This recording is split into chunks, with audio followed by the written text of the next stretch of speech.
And today is the last day of the Texas legislative session as we take a live look at both the House and the Senate. With the session wrapping up, we're looking at what happens next with the impeachment process. And Ailey Ruiz joining us now to break it all down for us. Well, the House formally presented the articles of impeachment to the Senate today. That happened around 4:30. And just like you heard, there was a press conference right after where they discussed that they don't still have a time or a date for the trial. I, Ken Paxton, Do solemnly swear. do solemnly swear Attorney General Ken Paxton could have his third term cut short. Saturday, the Texas House voted to impeach him.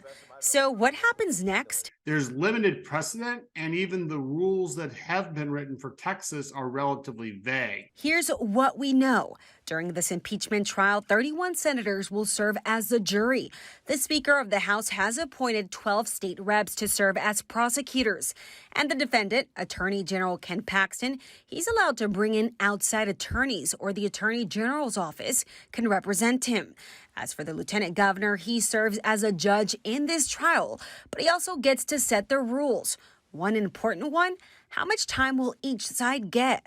A very crucial point, our political experts say, for the Republican agenda. The more time you spend on an impeachment trial, the more time you don't spend on things like school choice, border security, and of course, property taxes. There are 19 Republicans and 12 Democrats in the Senate, which will determine the fate of Paxton.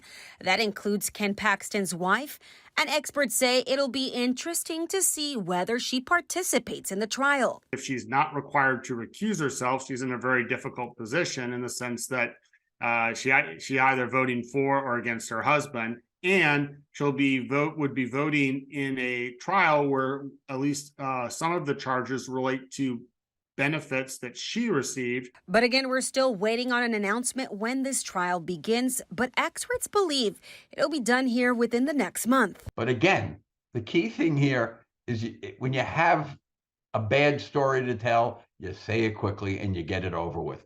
And again, as I've said, Paxton is a dangerous person if he's found innocent. If he's acquitted of these charges, he can do more harm than he can do good.